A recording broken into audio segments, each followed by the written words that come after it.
Ladies and gentlemen, welcome back to another episode of Unbettable. I'm Mondo here with Holmes and Gary. And boys, let's slow it down for a minute. How was your weekends, Gary? Let's start with you. Straight out of the tunnel of doom up there, black, pitch black. What's going on?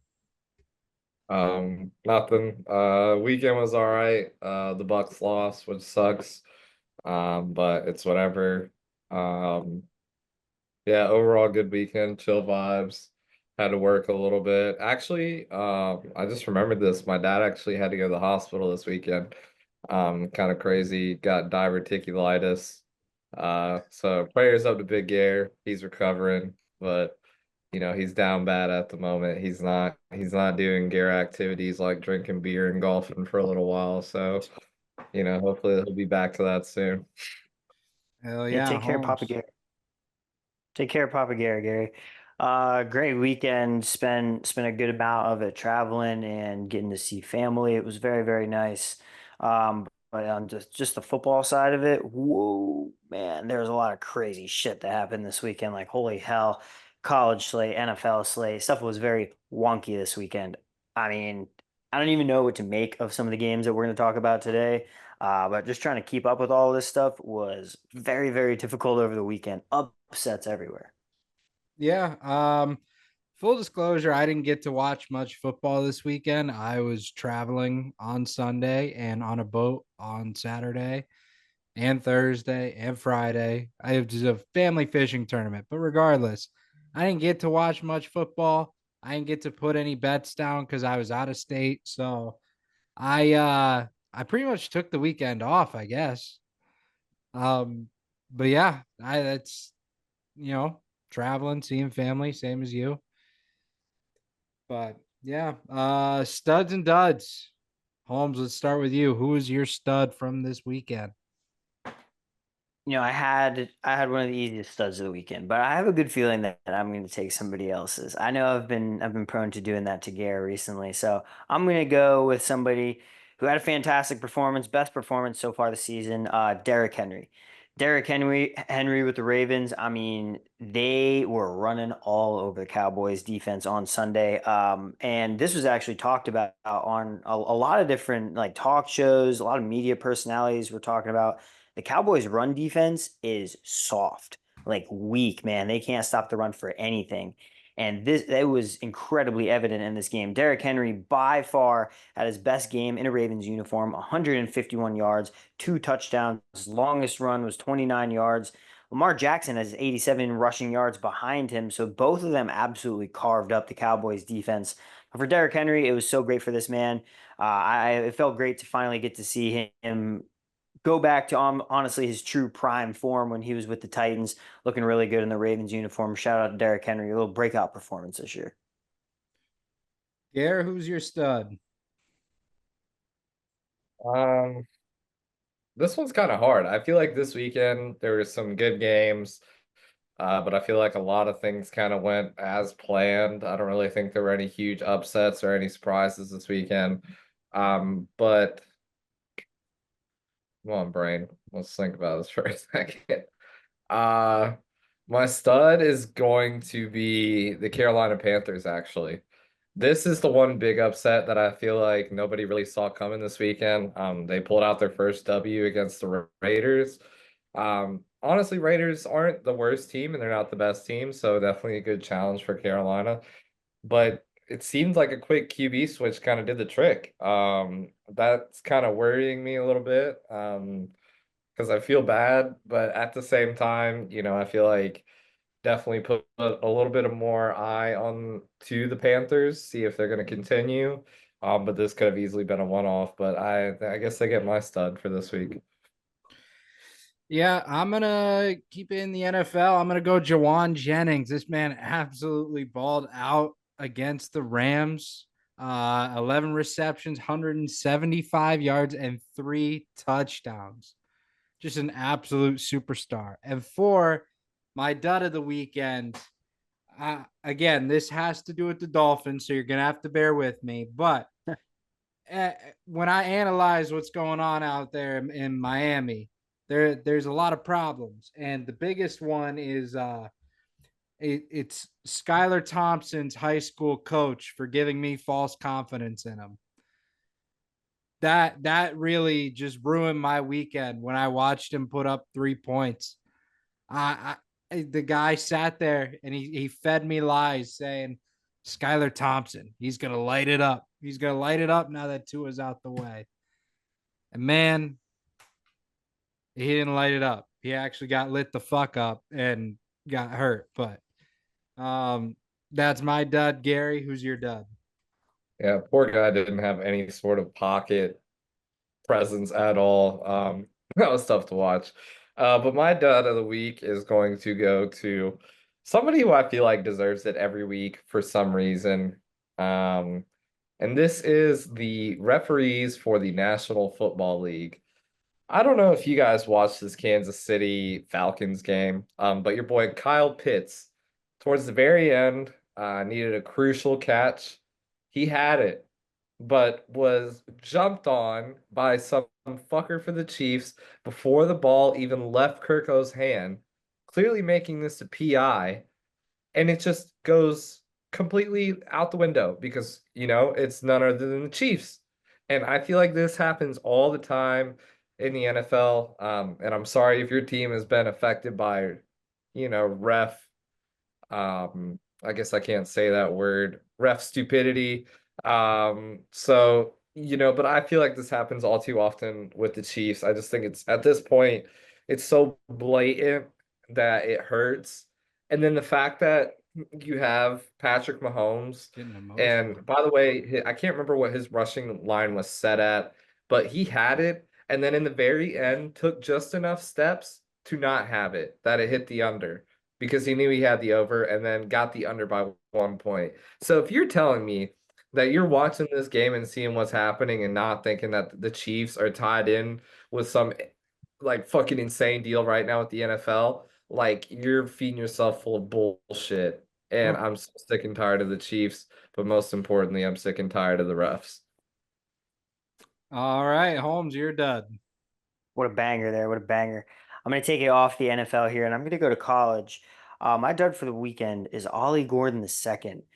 The running back from Oklahoma State that was touted coming into this year is probably a pretty strong Heisman contender has not looked good so far this season, and especially this past game against Utah in a 22-19 loss, 11 carries for 42 yards, looked a lot like he has been the past couple games. He started out the season strong, 28 carries, 126 yards, and 3 touchdowns against South Dakota State. Absolutely annihilated him first game. In the 3 games since then, he has not eclipsed 50 yards a game. He has not gone over. I think he is averaging under 3 yards a carry in those 3 games.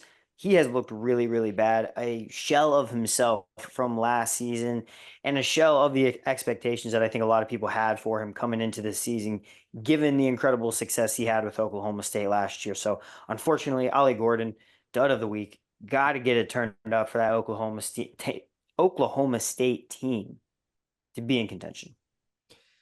Yeah, man. I mean, that's a fucking heartbreaking loss, right? You got the number 12 seed, you're on the ropes, and it kind of falls apart. And, there's just no escaping it. And unfortunately, that also happened to USC and Michigan.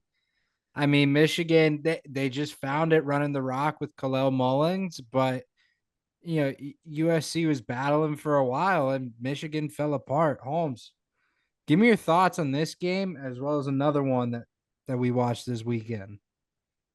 I mean, this game was impressive from a Michigan standpoint, for them to kind of pick themselves up off the mat, so to speak, and look really, really good against a very talented USC team, one that has a very much improved defense over last year.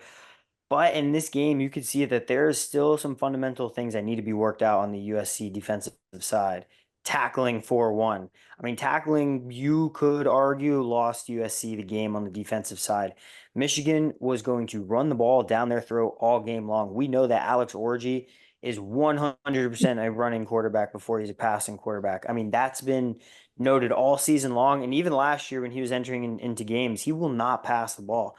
The game plan should have been pretty simple for USC to be able to stop them on defense, and they weren't able to do it. I mean, if you're going to let Michigan's offense cook that much, you got to be able to put up more than 24 points. And it was frustrating on a side of USC to not see that offense come alive in more of a way that we have seen in the past few games that they've had.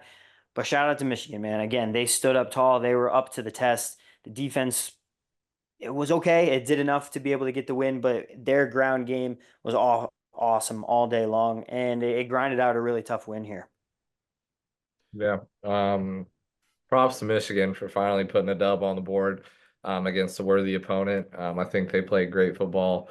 But one game I feel like that is low-key a sleeper, and I watched it ruin my parlay quarter by quarter, was UNC versus James Madison. I don't know if you guys saw this shit. Yeah, Oh my that was God. nuts.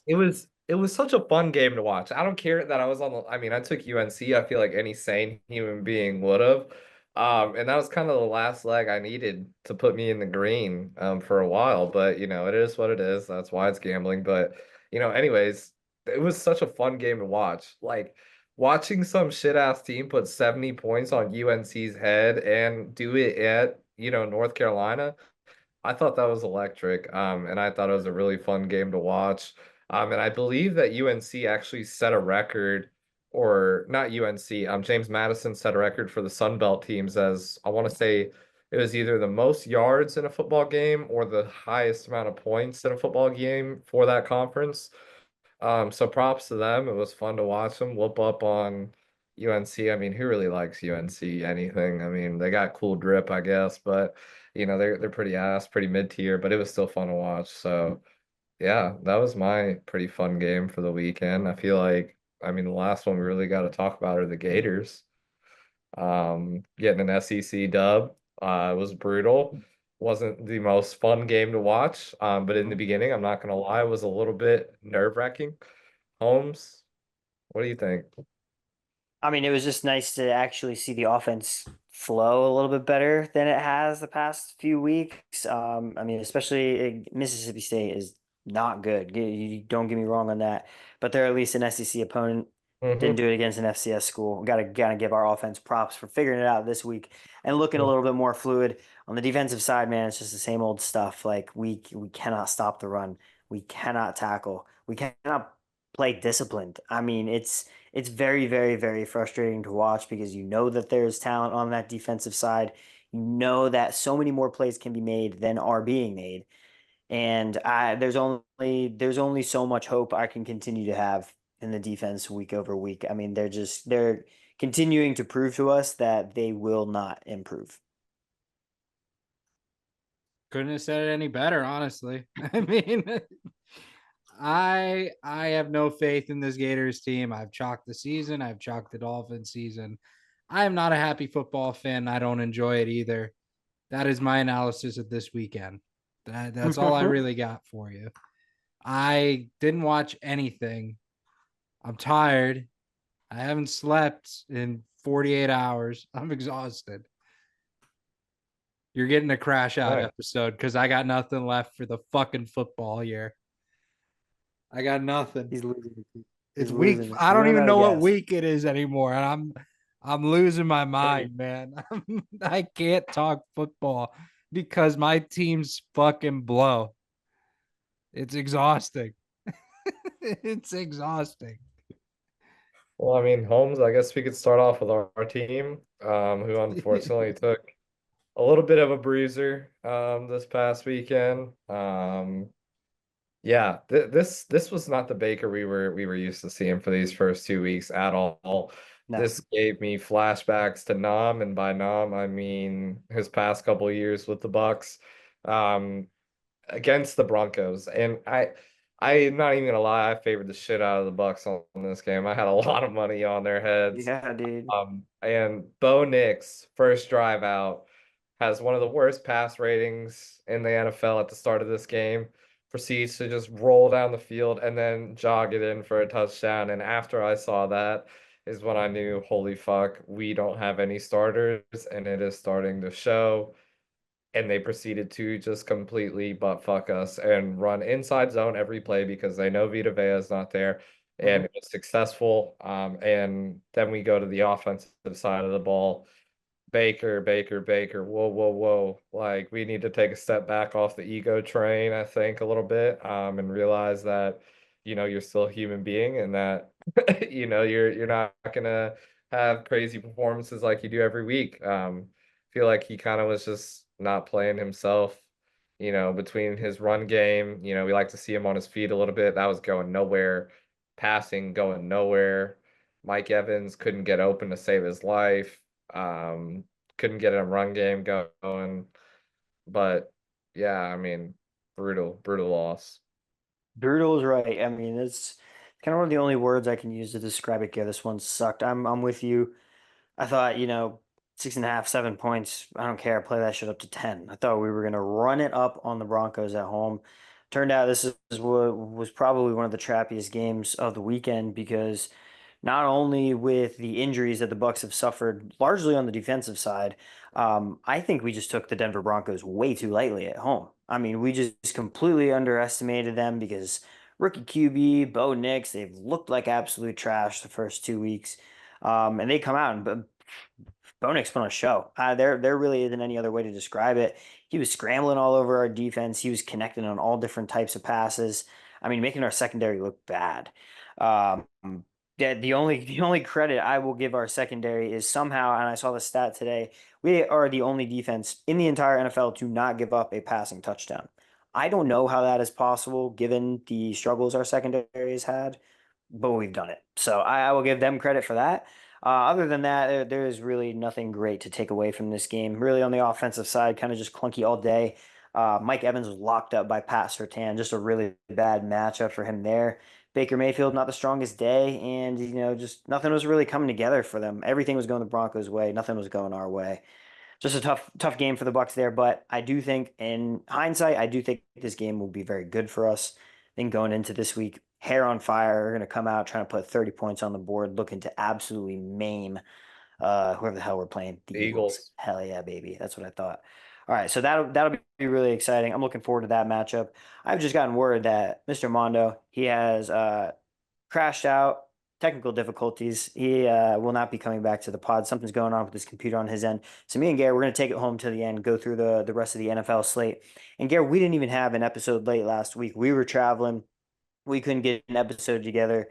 So real quick, Jets stomped the Patriots Thursday night. We didn't even get to recap this game, 24-3. Aaron Rodgers looks the best that he has looked all season. Patriots struggle like we thought they were going to struggle coming into this year. Do you have any thoughts on this game? I mean, given that it was almost a week ago.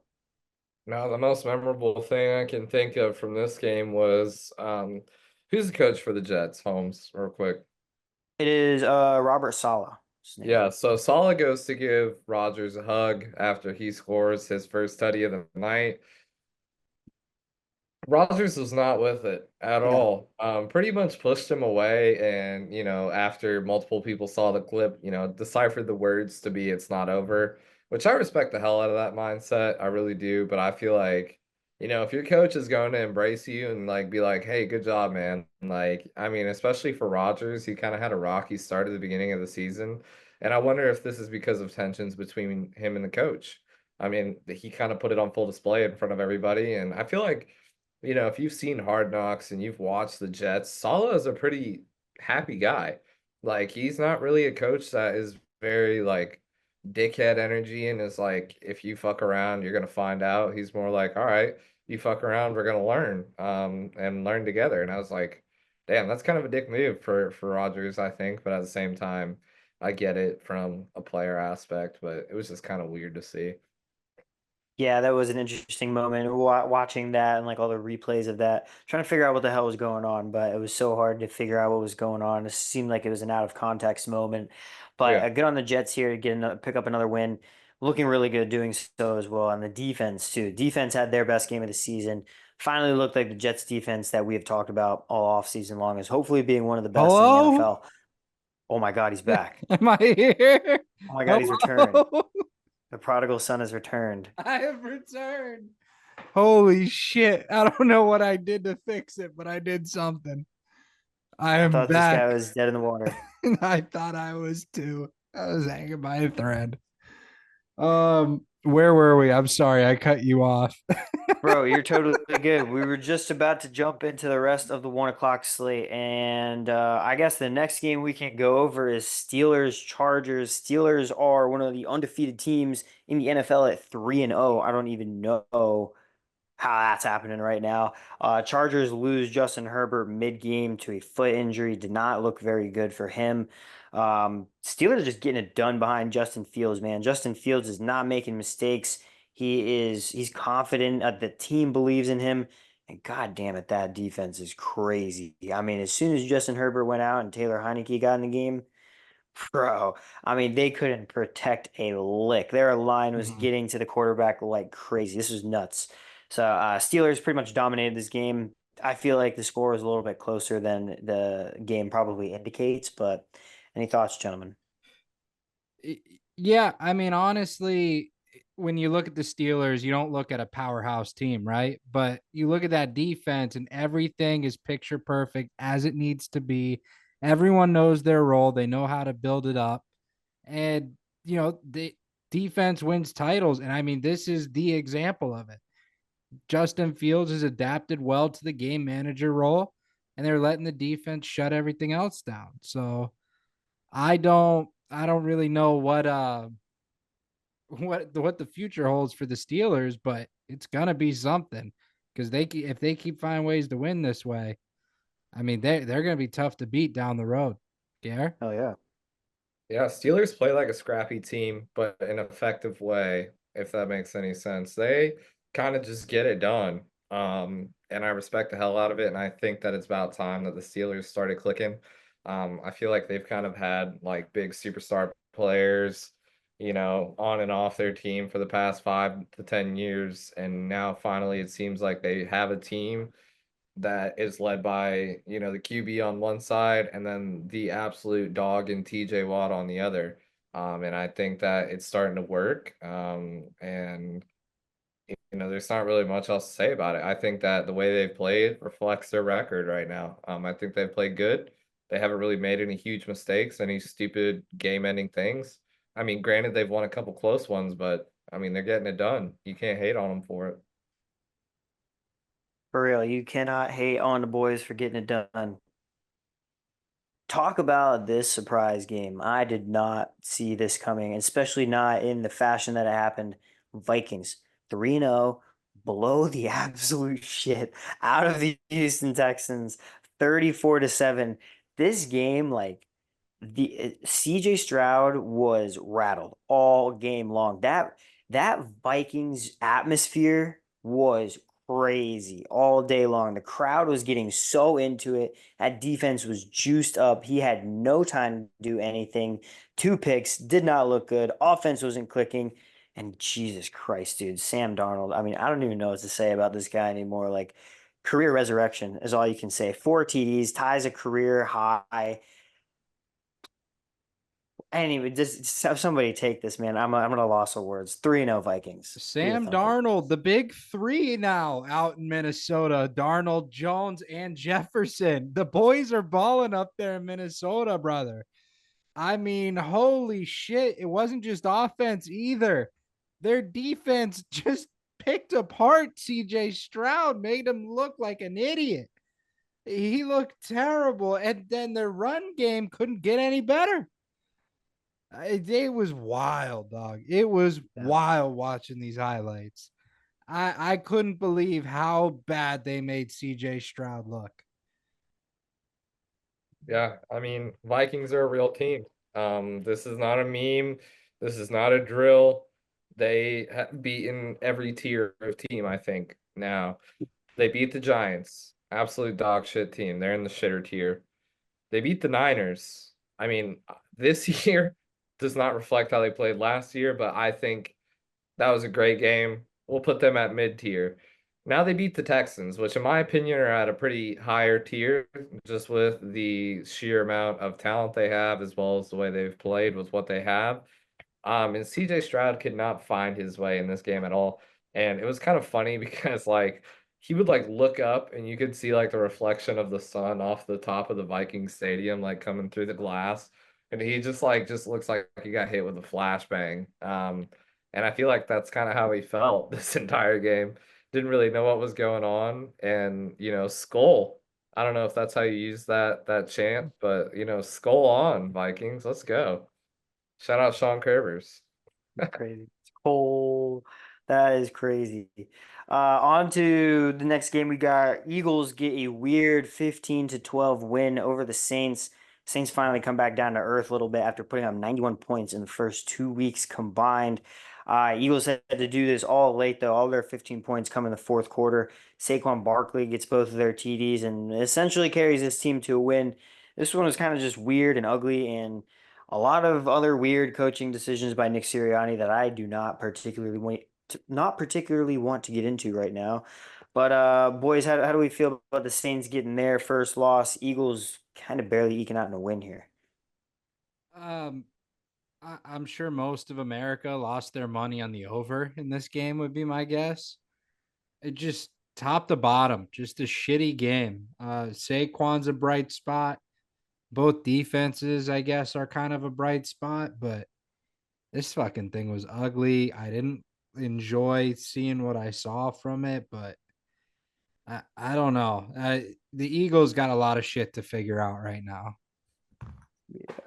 Yeah, if I'm an Eagles fan, honestly, I'm not happy with this one.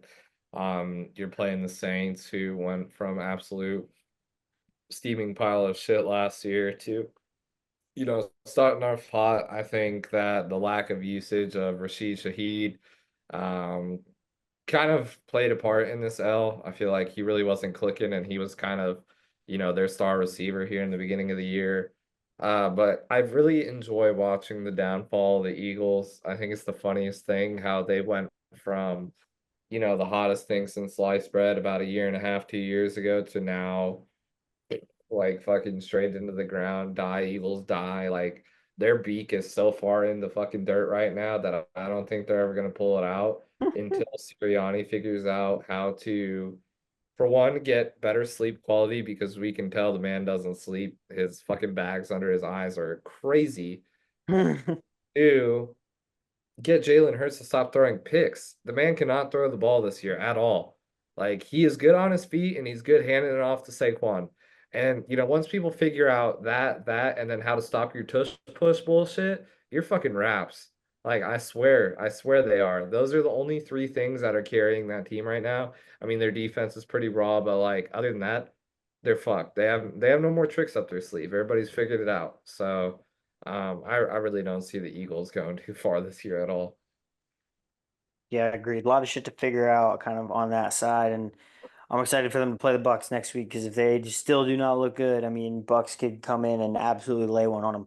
Let's go to another game. Packers get a nice win, 30-14 over the Titans, the lowly Titans. 0-3, absolute garbage. Will Levis just continues to be bad. Two more picks. Threw for a lot of yards, threw for a couple touchdowns, but man, they could not keep up with Green Bay. Malik Willis, the revenge game here, he looked great on the ground, through the air. Whatever game plan that Matt LaFleur designed for this guy worked beautifully because they had the Titans defense on their toes all day long. Packers just obviously looked like the more dominant team in this one. That's really all I got to say about it. Tennessee is not a good team. I don't know how much longer Will Levis is going to be the quarterback, to be honest.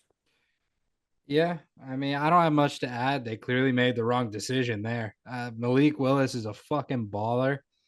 Will Levis is not. I mean, that's the only analysis you need in this game. Yeah, the only thing, the trend that I'm gonna continue, because every single week we talk about the Titans, I talk about the same thing. Another iconic meme picture coming from Mr. Levis this week. Somebody had their whole entire dick and balls and shaft and tip on top of the back of this man's dome. And it is so funny to see just him getting face fucked into the ground. I mean, Will Levis, if you're gonna do one thing, just keep getting funny pictures. That's all I gotta ask of him. Yeah. Before we go on, I just got a text from one of Julie's dental friends at school. I just texted in our group chat, said, Julie just said, who is Brett Favre? Damn. Should we FaceTime her real quick and just see what she knows? Gonna be like, I heard you have Parkinson's. Let's find out if she's learned anything about Brett Favre. Probably not, but this is, I mean, a hell of a text to get about the Packers, I must say. All right, you are live on the podcast right now. What what was this text message I just received?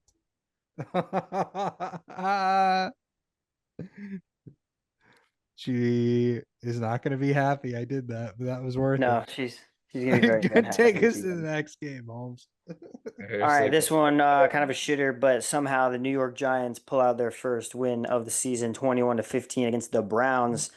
God, I'm just gonna keep it short and sweet, bro. I didn't watch a lick of this game. This was absolutely awful. The one thing I will say, Malik Neighbors put on a show. Malik Neighbors put on a show. Oh, she's back. She wants it back. Back. Let's see what she has to Get it say. back. Hello. Hello. Do you know who Brett Favre is? Now I do. Yeah, who is he? A Hall of Famer. What else is he? Team did he play? What team did he Gator. play for? No, he's not. No, He's not a Gator. He's not a Gator. Just kidding. What position did he play? What position did he play?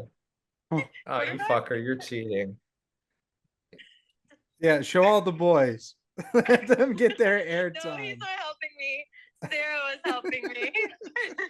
Interesting. Connor was Interesting. not. Emily was helping me. But Very they all interesting. shook their head no when I said Gator. Oh my God. You guys see what I have to live with? I mean, this Connor is. said he played for the New York Commanders. Yep, there you go. Good job. Proud of you. Holmes, I know who the fuck is Bye. next to you. You better put him in the camera. What?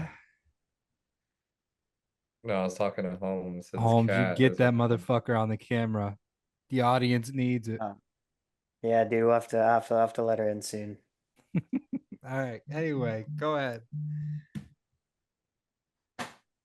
Oh, bro, Giants. that's all I had. Malik Neighbors, great performance. Giants. No, I mean, What that's do the you guys same got thing on I that had for it. shit? I didn't have Alright, anything easy. else. Yeah. Fuck Alright. both of them. All right, love that. Bears, Colts, another kind of like shitter game here. God, the Sunday was just full of them. Colts win this one 21-16. AR did not look good again. I don't know really how they pulled this win out. 2 interceptions, no touchdowns for him. Caleb Williams finally got a couple touchdown passes, 363 yards, looked a lot better on the Bears offense. But just another weird game here. Two teams that haven't really played super well on the defensive side. The Colts more than the Bears, really. And both teams that really have a lot of offensive struggles to figure out. Garrett, did you take away anything from this game? Dude, I mean, I put so much hype behind AR being like some stud that was gonna like rebirth this year, and it's not happening right now. And I'm kind of worried for him. Not necessarily like he's gonna lose his job worried, but like I feel like he's just gonna be one of these NFL quarterbacks that gets passed around team to team pretty soon if he doesn't figure out what the fuck he's doing. Um, I mean, he got the dub. I'll give him that, and I love AR, and I think AR was really the light of our football team, at least whenever I was there. And it kind of sucks to not see him. He can't throw the ball. Like this is something that is like a problem week after week after week, whether he's underthrowing it or overthrowing it. It's not really like he's missing the target, but I don't really know what it is. But he has to figure it out. The Bears, on the other hand, man, dude, they don't look good. They need an O line so bad it hurts. Like it's so evident every time their offense steps on the field that they have no O line presence because the shittiest of teams can just walk through it with, fucking butter knife. Like it's ridiculous. So they need to figure it out. Overall, kind of boring game to watch, but both quarterbacks on both sides kind of need to figure out what the fuck they're doing. Couldn't put any better. Go to the next one. Easy. Panthers, Raiders. This was probably one of the biggest upsets of the weekend, if you want to call it that. 36-22. Panthers get their first win of the season over the Raiders. But Andy Dalton comes in for Bryce Young after he was benched last week and looked phenomenal. Panthers offense was competent. Looked like the guys were actually playing for Andy Dalton and were really excited to have him leading the team. That doesn't really bode well for Bryce Young. That's a different story. I don't even know what's going to happen with that situation right now. All I know is that if Andy Dalton keeps winning games, dude's going to keep starting for the Carolina Panthers. I don't really think this coaching staff or this ownership is really tied to Bryce Young after all the turnover that's happened in the past couple of years. As for the Raiders, Antonio Pierce's post-game comments about guys making business decisions was very, very interesting. I know that you guys saw that clip. That was kind of weird to call out some of his players like that. He didn't name anybody really directly, but he said toward the end of that game, guys were making quote unquote business decisions. And he Oh said they yeah. were going to make some business decisions as well, which was kind of interesting to kind of let your players know, yo, you guys better wake the fuck up because we just lost to the Carolina Panthers. Any thoughts on this one? Andy Dalton's performance, Raiders non-performance, anything here, boys? I mean, it's about fucking time, right? The Raiders finally get a wake up call from everyone. This team, this organization was poised for great things heading to Vegas, and they haven't done shit since they've been there. And you know, now you got the Red Rocket lighting you up like it's fucking nothing. Andy Dalton might be an MVP candidate. He's back. I'm fully on Andy Dalton. Bryce Young, I don't know what you do with him at this point. He's fucking horrible. What a waste of a first pick. I mean, seriously. Yeah, it's hard to see Bryce go down like this, but he's had too many chances. I feel like, there comes a time where, as not only a fan base, because I feel like the fan base was ready for this, but as a business, which is, these NFL teams, they are businesses at the end of the day. You have to make a business decision. And I feel like they made a better choice. Bryce Young is just one of those quarterbacks that's like was really good back in college and just can't fit into the NFL. And it happens. Like it's sad, but you do see these number one players just can't compete in the NFL. It's like they peaked in college. And good for them because most of these fuckers that peaked in college ended up winning a natty for their school. So they know what success tastes like. They have it and they know how to play football, but they just can't figure it out in the NFL. And it sucks to see. But one cool thing that I thought honestly was pretty cool. First meeting of two women presidents of teams in the NFL history was this game. So, that's pretty cool. Yeah. Granted, they're two of the. I'm not even gonna continue, but yeah, it was a cool moment. And yeah, I almost ruined a good thing there. Yeah, good thing, good thing. Craziness. All right, Gare, me and you will take this one. I'm sure Mondo does not have any other words to spare about this game. Seahawks 24-3 home win over the Miami Dolphins. Still struggling to do anything at quarterback without Tua. Honestly, I hate to say it. This is my lock of the week. I was on Seahawks 4.5 since like last Monday. I mean, I absolutely love this line. I thought there was no way the Dolphins were going to be able to compete with the Seahawks without Tua at quarterback. And I turned out to be right here. Seahawks just put it on them. Gare, any thoughts, words here? Yeah, I just thought of this analogy off the top of my head, but it kind of makes sense. Like Tua, after the loss of Tua, it's evident that he means something to that offense. And the way I'm going to compare him is a surge protector, right? So you're going to plug Tyreek in, you're going to plug Waddle in, and then ultimately you're going to plug the rest of the offense in. But without that surge protector, there is no power going to the rest of these players. And ultimately, that's going to lead to their downfall. You have Tyreek Hill, who's used to catching 80-yard bombs and just absolutely going insane every single game. Almost every game, we're betting on him to get an anytime tutty. Same thing goes with Waddle. Mostert gets hurt, which is a big L. There's a lot of pieces that are missing, but mainly Tua is missing.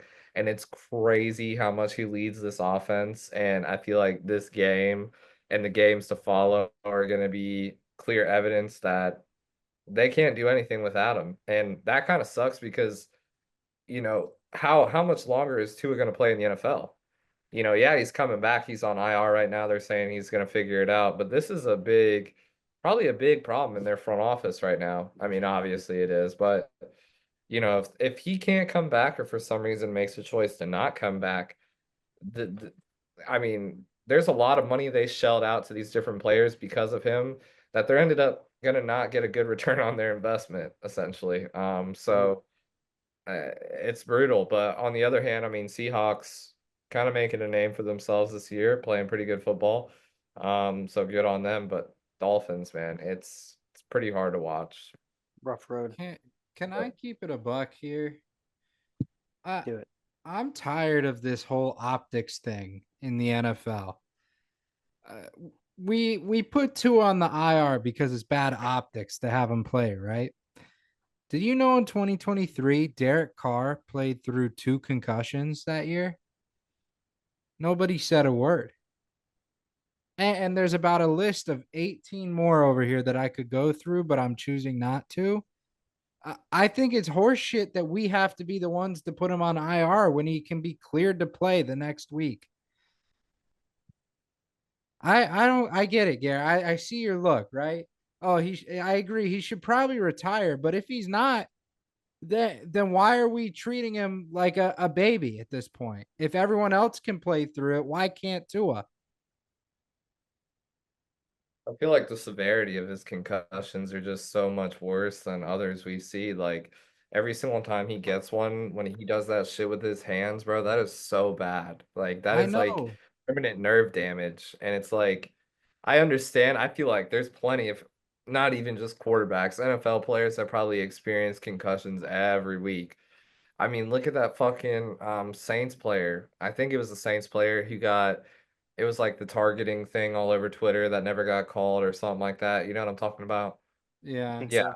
That guy's definitely fucked, but we haven't heard anything about that. I mean, I just feel like it happens all the time, and I feel like Tua, just every single time it happens to him, you can just immediately tell. And the fact that it goes all over national television immediately, and like we all react to it at the same time. As soon as he starts fucking doing the thing with his fingers, we're like, oh shit, here it goes again. If he just laid there and kind of got up, we'd be like, all right, he's good. But it's like what you're seeing, and like I just feel like to experience something like that and then chance it again the next week after, like if he gets fucking hit again, like he could fucking die. Like you don't know. Yeah, So yeah, but that can happen to anybody.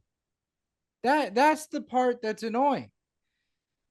Like the whole thing is he has to now sit out 4 weeks because everyone has a problem with it because it was a prime time game.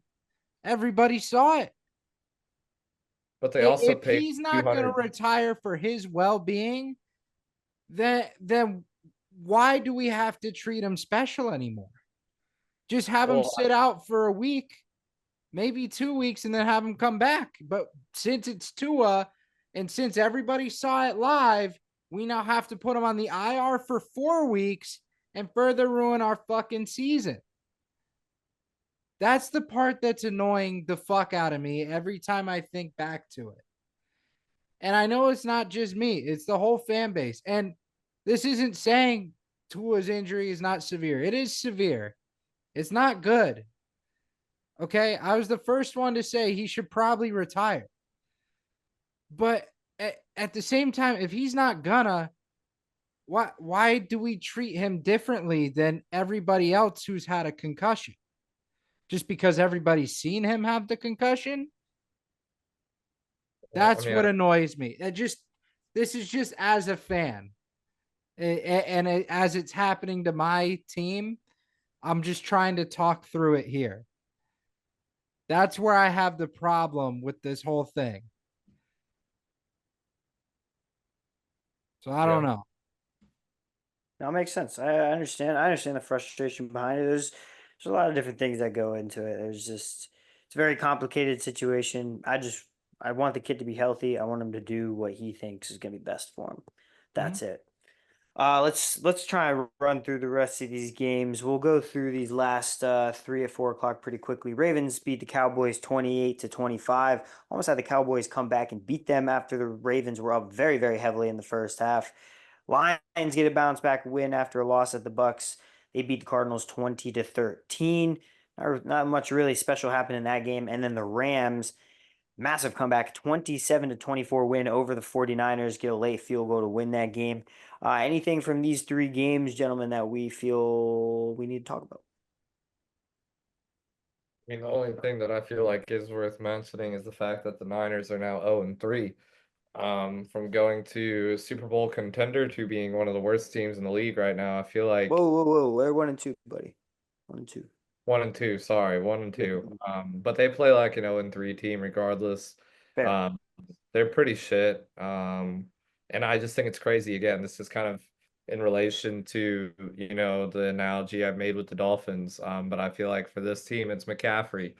I feel like a lot of teams excuse me, a lot of plays are designed around him, and they're just kind of up shit's creek without a paddle and don't know what to do because he's not there.